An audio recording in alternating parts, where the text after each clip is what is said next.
as I'm passing through, he starts to inch out. So I slam on my brakes and he just crashed into the side of my car. And it was like an out of body experience. I remember saying, "What's the lesson?" Hey guys, welcome to our SoulFam Podcast, where I interview space holders from all over the world. I am your host, my name is Karolina, and I am the Connection Catalyst. Today on the show, we have Sam Kabert, the serial entrepreneur turned spiritual seeker. Welcome to the show, Sam. How are you doing? Thanks so much, Carolyn. Thank you for having me. I'm doing fantastic. Everything's great in my world, so I appreciate the opportunity to be here. That's awesome. Everything is great in my world as well. So I guess we're going to bring amazing energy into this podcast today. And of course, the first question I want to ask you is, first of all, what does a serial entrepreneur mean to you? And how did you turn to a spiritual seeker? I'm super, super curious about your story because this just sounds amazing. Yeah, thanks so much. We're all creators, right? We're all the creators, split off in separation, that whole thing, of course. And art is so big. A lot of people have an expression through art, and my whole entire life, I never really had an expression, whether it be through art or sports or anything. Um, but business became my thing, and it wasn't really, it just happened. It just happened. I started my first business in college, and then since then I've had a few different businesses. And I could get into the legal stuff. A lot of them share kind of the same DBAs or LLCs, stuff like that, but it's different offerings. More than like starting a lot of businesses, it's been a lot of brands, and I'll just unpack that a little bit. So my main business that I've been doing since college is called Swagworks.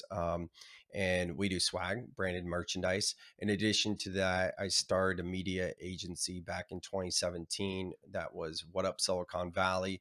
And it was originally a podcast called What Up Silicon Valley, but then we rebranded to a media network, and we had five total podcasts, I should say, on the network. We did monthly mixers, an annual event at eBay's headquarters called Pitch Tank. It was like a Shark Tank inspired event. From there, I got into a food show on YouTube called Eat Up Silicon Valley.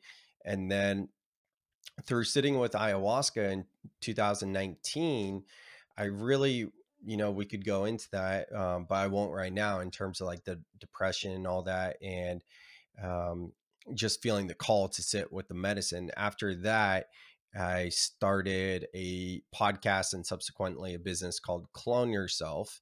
And that's a business that teaches entrepreneurs how to scale by building out virtual assistant teams. From there, Clone Yourself launched another subsidiary underneath it called Wizard Teams, which is a done for you agency where instead of teaching entrepreneurs how to scale their business, we actually just do it for them. So they tell us what they want done. I have a podcast called Soul Seeker. So that's just kind of like a brief overview of the business stuff. And then didn't really dive into the spiritual stuff other than just saying I sat with ayahuasca in 2019. Then I was like, show me everything. So yeah, that's kind of what I've been up to. Oh my God, you said to ayahuasca, show me everything. I'm super curious to know what it has shown to you because I know that it can take you to all these different parts of the universe and you might see a lot. So I would be super glad if you are happy to share anything from your journey with ayahuasca. And was it the first time that you sat with this medicine in 2019? Yeah, 2019 was the first time. Since then, I've had 7 ceremonies, so 5 more after that. But yeah, rather than like really seeing everything in ayahuasca per se, it was more like show me everything in terms of my research and my interests and everything else. Like I put blinders on it for my integration, and I just wanted to learn more about spirituality, specifically the human origin story, which started with a show by Greg Braden on Gaia called Missing Links, which is absolutely epic. From there, I went down so many different rabbit holes and so many different things that really fascinate. Some of the highlights are the concept of soul contracts. Like that's something that has been just incredible for me that I just totally resonate. And like I mentioned, human origin story with that extraterrestrial interest and activity, things like that. Um, but yeah, so I spent nearly 3 years. It will be 3 years next month at the time of this recording, really going deep. And probably, if I'm being honest, maybe not nearly 3 years. It was probably closer to 2.5, because the past few months has been a season of bringing the quote unquote metaphorical medicine back to the people. And Joseph Campbell's hero's journey model, like, really, I felt that in July of 2019 is when I started to realize, oh man, I'm on the 12th and final step of this cycle of doing this deep dive of spirituality. And it wasn't anything that, I really set out to do. It was just connecting with my own intuition and whatnot. And through that, I finished my book called Soul Life Balance. The subtitle is A Guide to Igniting and Integrating Spiritual Awakening. So it's been kind of a interesting journey to have gone, like, very much with blinders on in terms of the relationships that I engage in, the content I engage in, everything, like, just was spiritual, to now kind of immersing myself back into like normal 3D type conversations. It's been pretty interesting, to be honest. Yeah. I can really imagine that, and this is such a beautiful thing to do, to set such an intention with ayahuasca. I think I haven't done it yet, but I know I've done some other similar substances, and I can imagine what it could be. But it's such a beautiful intention that you set with, and so you mentioned that you were. Struggling with depression before that, or because you mentioned the word depression, so did it help you like Mhm. get over it? Did it help you restructure your life? Yeah, absolutely. For me, it was this numbing depression where I would pretty much be up all night, and this went on for like a month. And when I did get out of bed in the morning, and it was more like getting out of bed than really waking up, I had this weird energy that it's hard for me to go back and really describe what it was like, but it wasn't like energized, like, ooh, let's go, I'm all ready to go. But it wasn't tired. It was just like this just weird energy that I was alert and everything was going on. Yeah, I should have been sleep deprived. I wasn't eating either.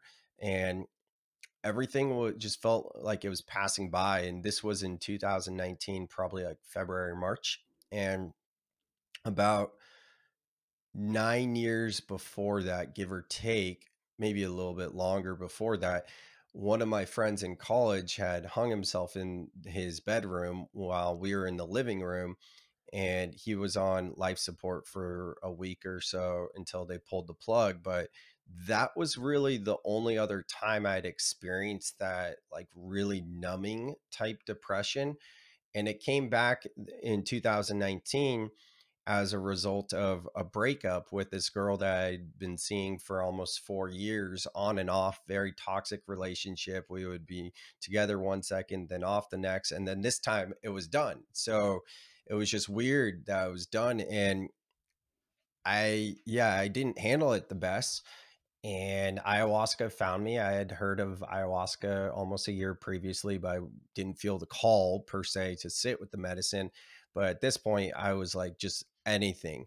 And through that first night of ayahuasca, it was just so much unicity, self-love, time doesn't exist, all the types of things that come up. And it was extremely impactful. From there, I changed my entire life. And what I realized in hindsight was, it was never about the relationship, the breakup, or any of that that was causing the depression. That was just the catalyst that needed to happen, soul contracts, right? For me to get to the point to evaluate my life and really be like, wow, I've been living a life that wasn't on, it wasn't intentional. It wasn't a lifestyle that I really wanted to live. It was a life that I thought I was supposed to do and chasing external success for internal validation.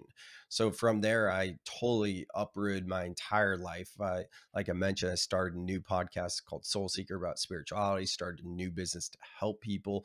I moved to the beach, and I I don't want to say I left relationships, but like a lot of my friends didn't understand in my family. I only had one person, my meditation teacher, that I could turn to that was anything close to spiritual. So it was a very lonely path at first. Um, yeah, that's kind of like the overview. Yeah, I feel I had a pretty lonely path at the beginning as well because I only knew one person, the one who introduced me to spirituality, and all my friends and family. They thought I'm crazy at the beginning, and now of course they are all into it too. And the ones that were not just are not that close to me anymore. But yeah, I can feel completely. It's quite a challenge when you're just on your own and you still haven't really attracted people that can understand you on this level. And so yeah, I really can relate to that. So, what can you tell us about the soul contracts? What kind of insights did you get? And maybe for the people who don't know what it is, can you tell us a little bit about that?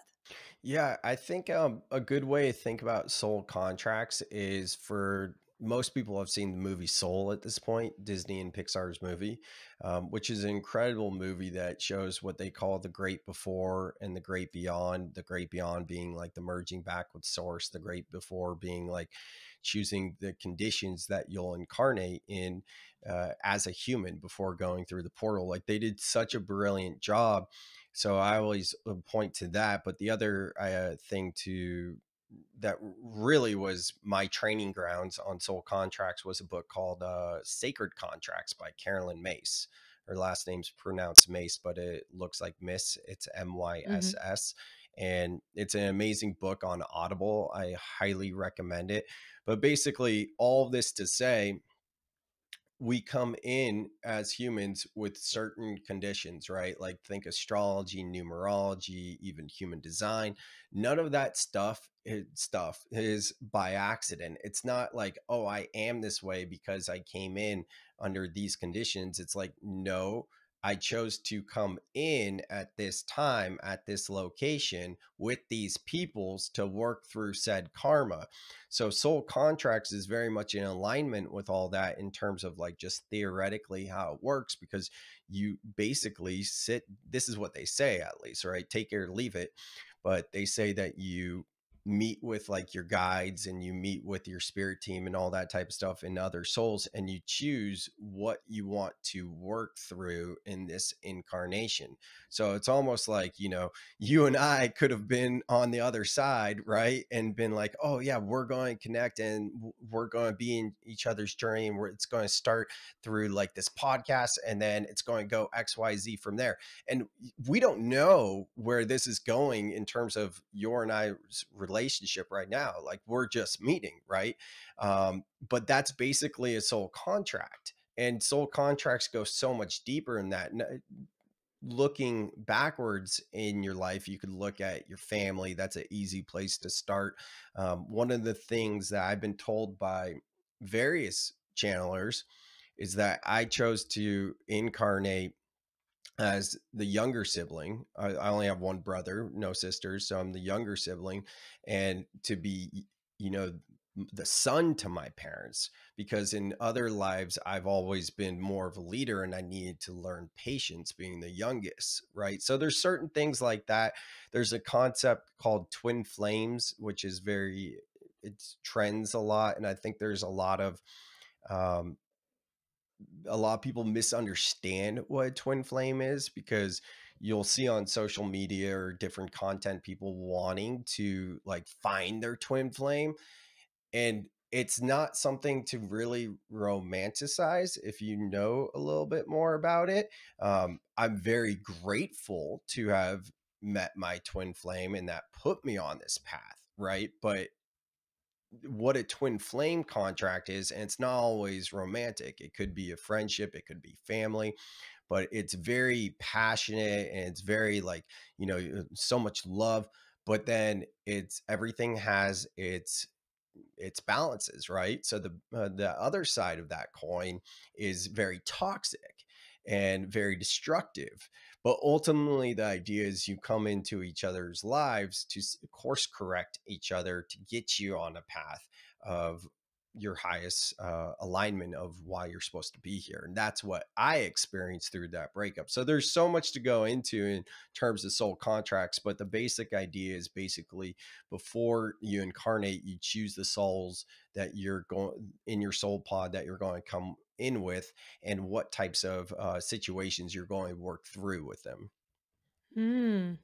That's really cool. Thank you for sharing that. And that just brings me to some questions that our audience could have. So, if do you think that every single soul that we encounter, every single human that we encounter and we connect with was a contract before coming to this life? Or is it like, okay, now we're living this reality, now our soul came to earth and it is here, and now we're a human and we have a body and the mind makes decisions sometimes as well. So do you feel like every single person that we encounter is a soul contract, or do you feel like when we're in the game, right, in this physical body right now, something can shift and we might not meet the specific person, or we might just choose a different path where we are not going to meet this person or this soul in this life, maybe the next life? How do you see it?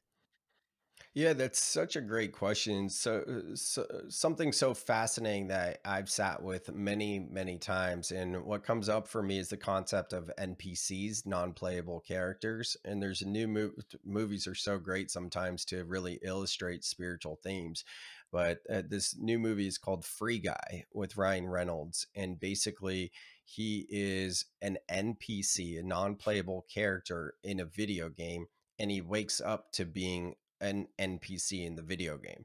So the idea here, and I'm not an expert on this by any means, and I haven't done a true deep dive yet, but it is something that fascinates me. Is I'm not sure how many people there are in the world now. Is it 7, 8 billion? You know, like you lose track of that number, right? Like, so some massive amount of billions of people. Well, the basic concept here is like a lot of them, I'm not sure what they say the percentage is, but it's a high percentage of the people on Earth are NPCs, meaning that you're never going to come into contact with them, or it could be that if you do, they aren't really quote unquote real. And that's a hard concept to understand. It's a very hard concept to understand. Now, to answer your question more directly with soul contracts, I think it's important to look at your close relationships and really utilize soul contracts that way. It's not as important in my experience to be like, oh, I went to the grocery store and here was the cashier, and maybe it's good there because you might have said something that just brighten up their day, right? But like the true healing comes in is with those relationships, the ones you go deep with. And having said all that, last year my car got totaled by a tractor, of all things. I was driving the country roads and I saw a man on a tractor, and he was just at the dirt road. He saw me. I remember making eye contact. And then as I'm passing through, he starts to inch out. So I slam on my brakes and he just crashed into the side of my car.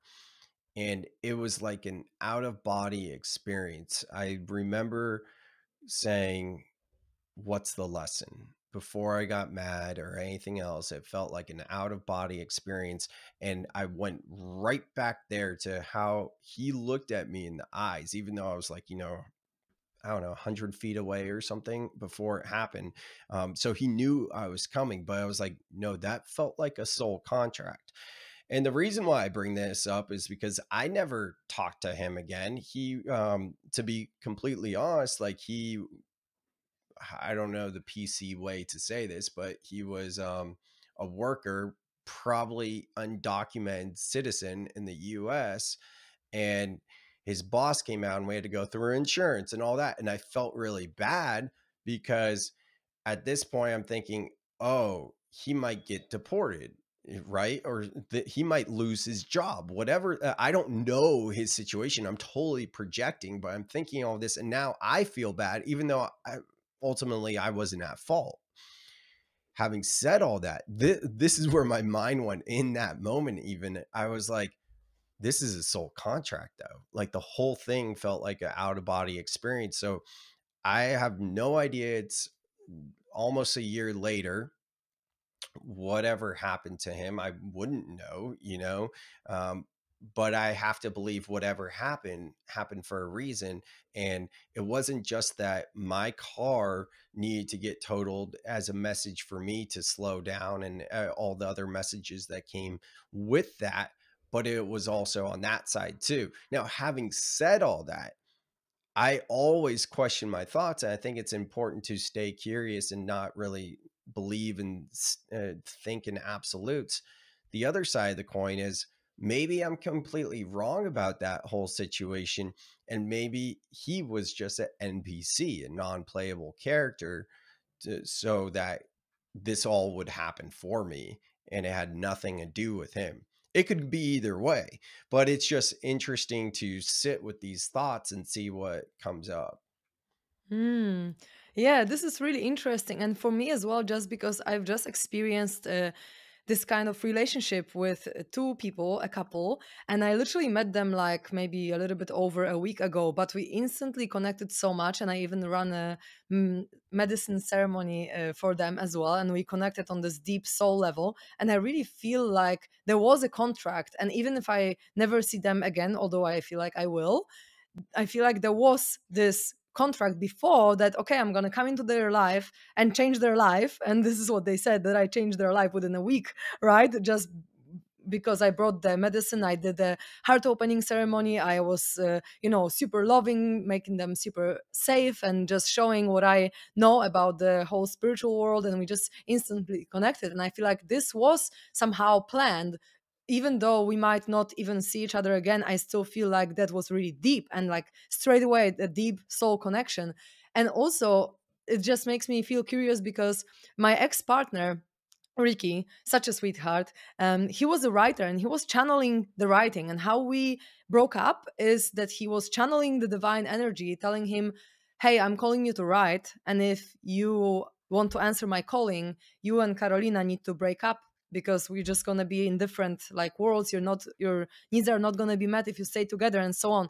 But it said like, you have a choice. You can stay together, but I'm calling you in the other direction. And so that makes me think like, okay, I have a feeling now that I'm supposed to meet someone else and that someone else is even more aligned with me as a partner, right, than Ricky was. Although Ricky was a beautiful partner and I could spend my whole life with him because he's an amazing person, an amazing, beautiful soul. But I also have a feeling like I have another contract with someone else to be with them. And so that kind of brings this question to me because from the channeling that Ricky received was the message was like, you can choose, right? You are now in this human experience and you can pick whatever reality you want. You can choose to go with the answer the calling, or you can continue your relationships. That relationship with me specifically. But I felt like when he read this to me, what he channeled, I felt like there is no way we are staying together if something like that is coming up. So on one hand, I feel like our souls have already previously decided that we are going to break up at this point, but also we had this free will to stay together if we wanted to. So that's why I question this kind of thing like, do I have a contract with this next person, right? Are we supposed to meet? Or if I chose to stay with Ricky, were we then not supposed to meet? Do you know what I mean? Like my Mhm. kind of question. Like what do you think about that? Yeah, I love that you brought it up. And even before you said free will, I was starting to think about free will. And, I question a lot if we actually have free will, right? Is this all just being played out for the experience? And it's already predetermined.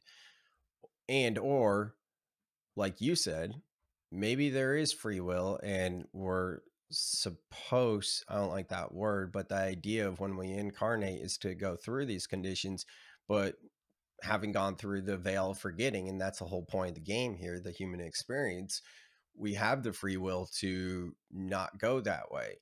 And then it brings up karma. and it brings up coming back to Earth. And then what comes up for me is star seeds and ETs and things like that. So there's so many different things, but yeah, a lot comes up for me, and I think it's really fascinating to have these discussions, whether it be in your own mind by yourself, which is the form of reflection, or with others.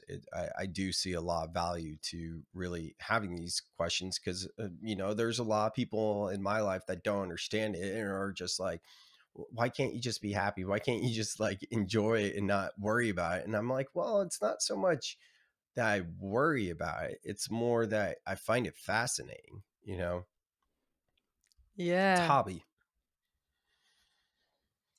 Yeah, absolutely. And I don't know the answer to this question, because if we were to stay together, like maybe I wouldn't meet my next partner, but a part of me feels like we wouldn't, like, that we didn't actually have free will, because knowing what we know and kind of experiencing what we experienced and feeling what we felt, it feels like it was predetermined that we were supposed to break up at this point. And so yeah, it's just an Hmm. interesting thing, because I think that as humans we like to believe that we have free will, because we don't like the the kind of reality in which we cannot decide anything, because that might put some people kind of in a victim mentality as well. But I feel Mm. like I really like this concept from the book Conversations with God. I'm not sure if you're familiar with it. It's like my favorite book Hmm. ever. And in the book it was said that we are kind of like in a video game, like everything is pre-programmed, right? But where you are with your character in the video game is not. So you can decide within the video game where you go, but it's already kind of like pre-programmed. So it brings this concept of having free will and not having free will at the same time, because in a way it's already there. So you can only choose from the potential that is already created, but within this potential you can go this or other way. And how I see it is that some, or that's what I choose to believe for now, for my current level of consciousness and understanding, that there are meaningful relationships in our life, like these soul contracts that you said, that maybe closest friends and family and people who are really really meaningful in our life, that we have these soul contracts with, that we would meet in any way. We would meet them in this life because we have this path and we chose this before coming to the life. But also I feel like there is a lot of things that are happening based on actually experiencing the human body and actually living here and having a mind, and maybe sometimes going with our program, or what our higher self tells us to do. So it's kind of like a play and dance of both, that you have some people that you are there with and it's kind of like chosen that you're going to experience some things with. But also you might go into some random paths in the game, quote unquote, and you can encounter things and people and situations that you might not have planned before. And I think that's the beauty of it as well, because I feel like if everything was just perfectly scheduled for the soul, maybe the soul wouldn't have so much fun in here on earth as well. So I don't know how it is, Right. but this is just the perspective that I am currently choosing to have, and I might be completely wrong as well. But that's why we are chatting here, to see what resonates and see what comes up from these conversations, right? To inspire people to have their own thoughts, because no one really knows how it is, right? It's impossible to Right. know, Yeah, I especially agree with with our that. limited human mind. I totally agree with Yeah, that. so that's really interesting. And so I really have a question that I find fascinating, and I really wanted to ask you specifically. What does awakening mean to you? Mm, that is a great question. So awakening. I don't believe that one can be in a permanent awakening state. And having said that, if one can be, it would be extremely rare. It would be to the sense that I think, mm, you could take the 7 degrees of Kevin Bacon, that type of thing. Like, oh, I know you, and then whoever that's the second connection. Then who they know is the third connection, all the way to the seventh connection. And I think it would be more something like that than like a friend of a friend that is, oh, this person's like in a constant awakening state, right? And it's so interesting. In December, I went to Costa Rica for my yoga teacher training, and I really spent a few days reflecting on awakening, enlightenment, and samadhi, because they all are similar yet different. And I I can't remember in this moment where I really landed on that. It's really interesting, but it seems to me that enlightenment would be more that constant state of awakening, whereas an awakening is an awakening experience, and that seems a little bit more in alignment with samadhi. I think they're slightly different, but either way, there's a lot of conversation or just chatter and talks or verbiage of being like woke culture, or like being woke, or I'm awake or whatever. But I think like you can get to a point where you're in an awakened state for a period of time. But in my experience of seeing others and reading books and watching lectures and things like this, and even Adyashanti, he's a great spiritual teacher, he talks about this as well. It seems that the ego always comes back, and I think that enlightenment would be more of that, like permanent, permanent, permanent, I can't speak this morning, permanent state of awakening. But yeah, the book that I wrote called Soul Life Balance is all about integrating awakening experiences for this reason, because it is so hard to come back to the 3D. And how do we integrate it? And obviously I'm someone who works with medicine, plant medicine, earth medicines, and all the types of things, but that's only 10% of the work. If you're not integrating it properly, you're missing the whole the whole point of it. The 90% is in the integration. So yeah, it's a big topic. Where do you want to take it from there? Oh, I would love to talk a little bit more about the book, because I was about to ask you like what it is about and what maybe are a few things that are in the book that you could briefly talk about, because I would love to get a copy for sure, but I would love to know what can I expect. Absolutely. Thank you. So the book is called Soul Life Balance. One of the first big things after my first ayahuasca ceremony, well, actually, a week later, I did my first psilocybin ceremony for healing. I had, done mushrooms plenty of times in my life recreationally, but at the time, I didn't even know that you could use them like for healing ceremonially. So that was like a whole new concept to me.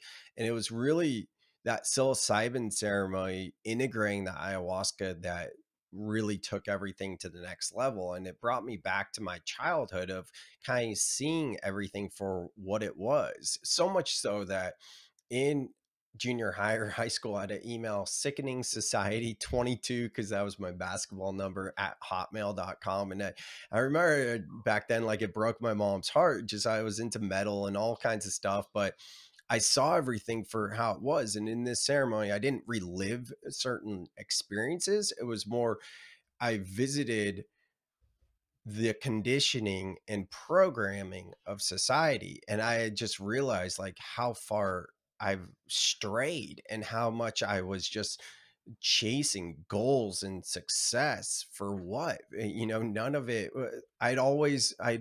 I wrote 3 books in a year.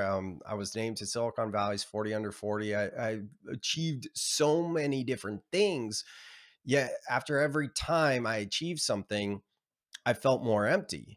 Well, it's only now after doing the work for these past few years that I really realized the cycle of addiction, in terms of work, but not just that, the chasing of the dopamine hit, and even more that these things I was accomplishing were the things I thought I should be doing rather than what I really want to birth. So through all of this in that ceremony, the concept of soul life balance rather than work life balance came through.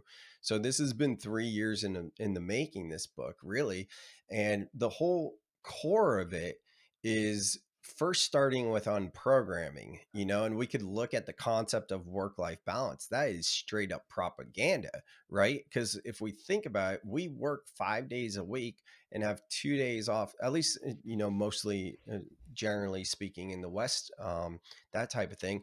And we glorify being a weekend warrior. It's like why are we so excited about our weekend adventure? Like all this type of stuff. And we talk about our vacations, saving for, saving up our PTO, paid time off. What else is there? Saving for retirement, all this type of stuff. It never made sense to me when I was young, and it started to come back. And it was just like, wow, work life balance. Like we sit here and we're like, oh, I want good work life balance. But it's like, no, that's to keep you asleep and a slave to the system. The truth is, you want soul life balance, right? Suicide rates are the highest it's ever been. And mental health isn't a consideration. You could just look at how the governments reacted to COVID, and like, giving people burgers and fries to take a vaccine, or, none of the talk was about how to actually get healthy, right? There's so much here. So the idea with soul life balance is it's a reframe of work life balance, where work is viewed as a component of life, because in truth, we don't live a work life and a personal life. It's just one life we're living, yet we say things like, oh, in my personal life or in my work life. No, it's not true. We need to get that language out of our vocabulary and realize work is a component of life, and first and foremost, make connection with our soul. I think most people listening probably, and I know you're familiar with this, but like, we've become so disconnected from nature and our higher self and spirituality and like the meaning of life, and just lost in consumerism, materialism, and doing and achieving. So that's the whole idea of soul life balance. It really is an integration way of being. So in the book, there's 4 sections. The first section is all about unprogramming. It has a little bit of my story just to set this stage. So, I can share where I'm coming from essentially. But then from there, it gets into the programming, the conditioning, what to do about it, things like that. And then the second section is spirituality 101, because I know for myself, and I've seen this for other people too, there's many people that were like maybe not as green or new to spirituality to me, as me, I should say, but they were super new. And it's beautiful that in spirituality, there's no like guide or roadmap or whatever. But at the same time, it's disorienting that you are just like, you don't know which rabbit hole to go down. You don't know the terms, all that type of stuff. So the second section's like spirituality 101, basically. I even have somewhere around 100 terms defined that are like spoken a lot in the conscious mindful spirituality circles, that most of these terms, like, I was like, what are people saying? I didn't understand. I'm like, this is a book that would have helped me. Then I speak on things like soul contracts and all kinds of different stuff. And I was originally going to keep the book a little bit more geared towards workaholics that were hearing kind of like a whisper, like there's something more. And then through the writing process, I went deep. I started talking about extraterrestrials and how time doesn't exist, different timelines, all kinds of stuff, inner child healing, which is shifting timelines. So many things like that. So it ended up being a really deep book, which I didn't initially see it that way. And then the third section's basically about soul life balance, like things you can do. And then the fourth is like activating a new blueprint for an outer world, and it gets into like how the outer world is a reflection of the inner world and things like that. So there's so much there, but really it is a guide to integrating an awakening experience for sure. This is beautiful. Thank you so much for sharing. And one thing just stuck with me because I do inner child work. I mean, I'm a completion process certified practitioner, which means I use Teal Swan's method to bring people back to their childhood and go through the trauma. And you said that it's timeline shifting. So, how is it? Like, how do you see that inner child work is timeline shifting? Yeah. So, I mean, hmm.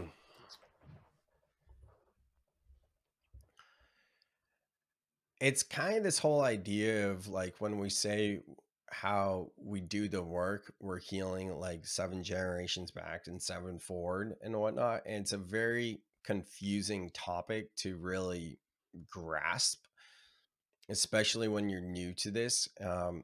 it gets into multiple timelines as like I have my coffee right now. I just picked it up in a different timeline. You know, I wouldn't have picked it up, or it could have been kombucha or water or whatever. And how there's an infinite amount of possibilities. And they talk about like 5D symptoms, like when you're entering the 5D, like things start to break or things go missing, then they reappear. Like I've experienced all these things. I've experienced a spirit guide, perhaps my guardian angel incarnating, delivering a message just for me.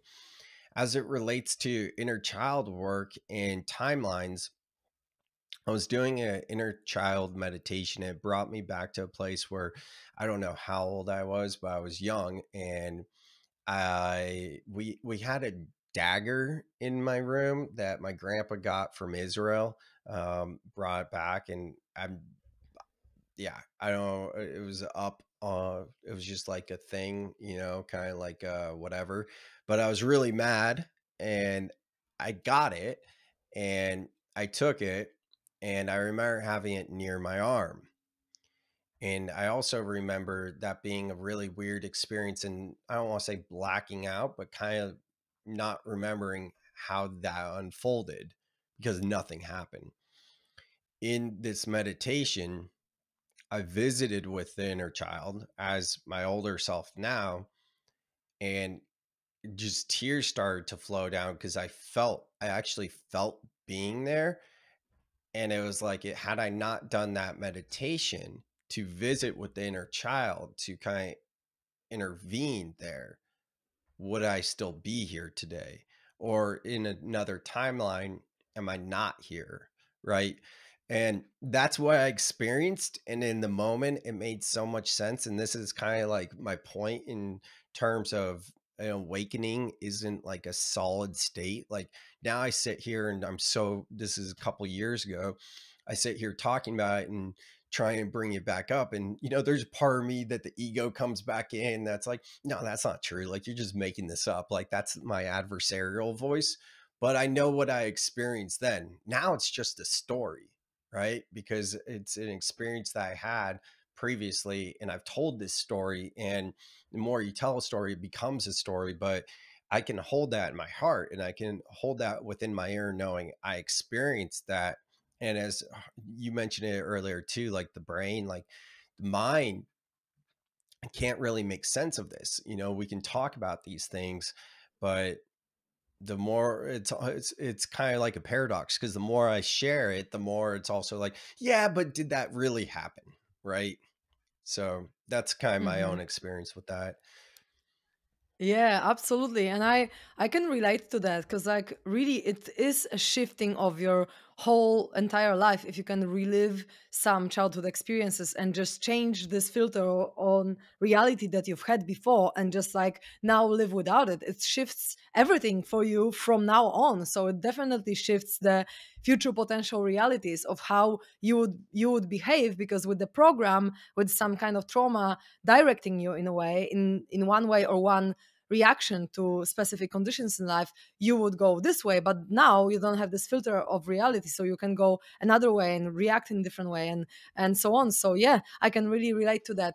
So coming back to soul life balance, I actually want to say that it's interesting that you say that there is no work life balance. And I get asked so many times when I travel, and I travel all the time because I work online, and people are like, are you on vacation? I'm like, my life is vacation. Like, what do you mean? You know, because I feel like there is no just difference if I work or I don't work. Like, I still love my work. So if I work meanwhile, traveling or being in places or just living a life, it doesn't really seem like working much. I mean, of course I need to get some stuff done, and sometimes I have schedules, and sometimes I don't feel like waking up in the morning to do something that I need to do. But it really doesn't feel like a job, like I have to do things. Like, people associate this word so strongly with maybe just the collective consciousness is like, oh, I have to go to work. And it's like, this work is this term, like, oh my God, this is like a prison that we have to do. And okay, but at least it pays the bills, and it's going to keep us safe or whatever.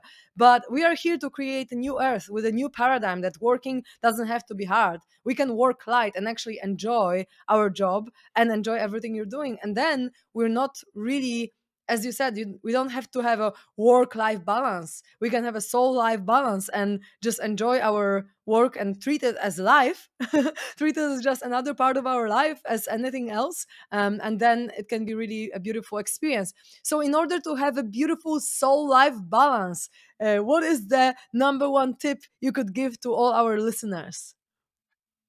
Mm, that is a good question. One thing that's been really helpful with me is just bringing in more awareness, and awareness and curiosity work hand in hand. I led a men's circle last night, and kind of what you're talking about came up a little bit. For example, the idea of what I brought in was when we're going upstream, right? That means that the universe is guiding us to course correct us, right? How many of us continue to fight our way up current and, obstacle after obstacle? Whereas if we can kind of surrender to it and get curious, bring more awareness to why we're going in this path, when we do course correct and go in a way that's in our highest alignment, the universe rewards us and gives you more and more and more. So it's kind of indirect, but I'm answering this in a way that is in alignment with what you just brought up, because this is the biggest issue, right? Like, what I can sit here and say, like, oh, sorry, my dog's gone crazy. That's fine. I love dogs. I can sit here and say like how nice it is for soul life balance and to do all this, but at the same time, we're practical. We need practicality. We can't spiritually bypass our way through and just be like, oh yeah, I'm just going to work on my inner world and I'm just going to get everything in order, and then all of a sudden the universe is just going to magically give me a bunch of cash so I don't have to worry about working, right? Like that would be totally spiritually bypassing. So I think it's really important to call in both. And the harder part of this is, how am I actually going to make money? Right? Because that's not easy for a lot of people, right? Like that's just the fact of the matter. For me, I've been banging the drum of virtual assistants, and it's something I am honestly kind of tired of talking about, but it's just a great thing for entrepreneurs and for employees, right? Because even though Gary Vee all wants everyone in the world to be an entrepreneur, not everyone is cut out to be an entrepreneur. So the beautiful thing about the freelancing industry is it gives an opportunity for people that didn't have an opportunity to live their life and not spend it working for someone else at a desk, to essentially become an entrepreneur. They get to choose when they work, who they work, and the type, who they work with, I should say, and the type of work they do. So a lot of it's very entrepreneurial. So these days, like, I know that this is very much generalizing, and there's different things that might come up, whether there's a reason why as an entrepreneur you can't remove yourself from the business. Most likely it's because you're starting out, but once you put a few years in, that's the whole point of a business, to build a well-oiled machine that runs itself without you in it. You just want to work on your business, not in it. So from the entrepreneur side, I feel like, not that it's easy, but like that's a whole point of being a business owner, right? So hire a good business coach and figure it out, so just some tough love there. And then from the employee side, someone who's not able to leave corporate nowadays, like, you probably have some sort of skill that you could leverage in the gig economy. I'll just call it the wider gig economy.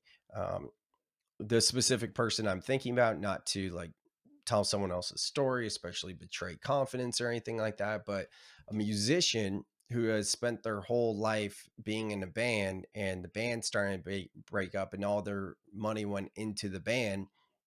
This is something I've been wrestling with, of how I can support this band, right? Like, that's very real, and there's nothing that really comes to my mind that's practical. So that's why I think it's very important to have soul life balance, right? Soul represents the yin, it represents the feminine, the intuition, all this type of stuff, spirituality, whereas life represents the yang and the masculine. And we see so often people get caught in one dichotomy versus the other, but we really need both because we do need that practicality, but we don't want to be overly practical and stuck in our masculine and structure and do. So you gotta lean to your soul. So I talk about that in the book in the last section too, like some exercises for people to identify if they might be in one area more than the other, and some things you can do to work on the balance, you know. Amazing. Wow, that sounds really good. I'm certainly gonna get a copy of this book now that you've talked about it a little more. It makes me even more curious. So, for all these people who would like to connect with you and check you out, how could they connect? What is the best way to contact you? Yeah, absolutely. So I have a free guide that has over 50 spiritual terms. I mentioned that in the book there's like 100, but this free guide has like 50. So if you guys want to check that out, I can give you the link to put in the show notes, but soulseekers.com/terms. The book, you can find everything out at the book about the book and a link to purchase and check it out. And it's cheap too at soullifebalancebook.com. And then my personal website is samkabert.com, and that's my Instagram handle as well, Sam Kabert. So feel free to send me a DM there or an email. And yeah, I just appreciate the opportunity. Amazing. Thank you so, so much for sharing all that and for exploring the, questions that are hanging in here for all the soul seekers of, soul Yeah, contracts and how the universe works and awakening. I feel like these are always the topics that are alive because you never actually really know. And I'm really grateful that you came and we could discuss that because that just awakens my curiosity even more. So thank you so much for that. And it's been really a pleasure to have you on my podcast. thank you so much. I really appreciate the opportunity and sending you all so much love. And back to you, a lot of love. Thank you so much for exploring the mysteries of the universe today with me and Sam. It was an amazing conversation, and I hope that you liked it too. If you would like to find me and dive deep into your childhood traumas or resolve some emotional issues or work on your mindset with beliefs, please find me on Instagram. I am The Connection Catalyst. I help spiritual entrepreneurs experience deeper connection with themselves, with others, and with the universe. So, yeah, thanks again for being here and stay tuned to the next episode.